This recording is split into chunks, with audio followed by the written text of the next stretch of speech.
Welcome back to the channel. Today's a video on Landlord DIY.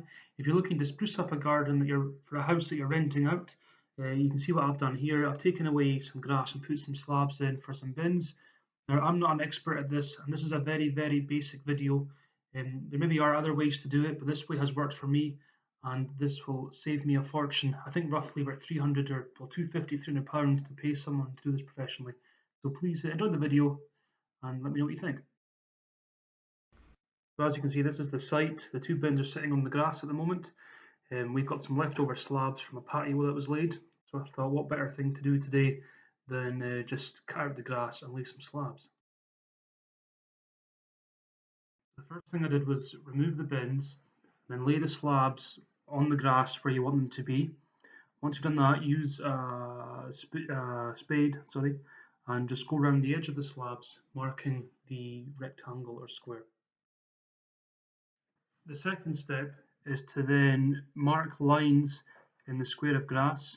That makes it easier for then cutting the grass out. So make some lines in the square of grass, and then you can roll the grass away, leaving you with a big square of just soil. So the third step here, after I've leveled off the soil using a spirit level, is I've just whacked the soil down, as you can see, so it's nice and compact. And I've just used the back of a shovel and whacked down the soil, leveled off in preparation for putting sand over the top. So the next step here, guys, once you've whacked the soil down, is just lay your sand over the top.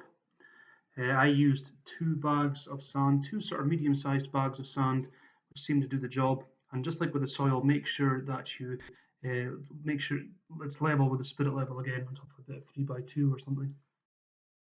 So the last step here is just lay your slabs back on top of the sand that you've just laid, and butt up the slabs together, making sure they fit into the nice square that you've cut out, as in the picture there.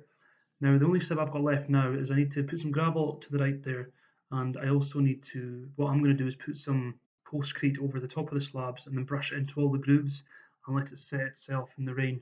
But no, it seems pretty solid and steady, and I'm pretty happy with that.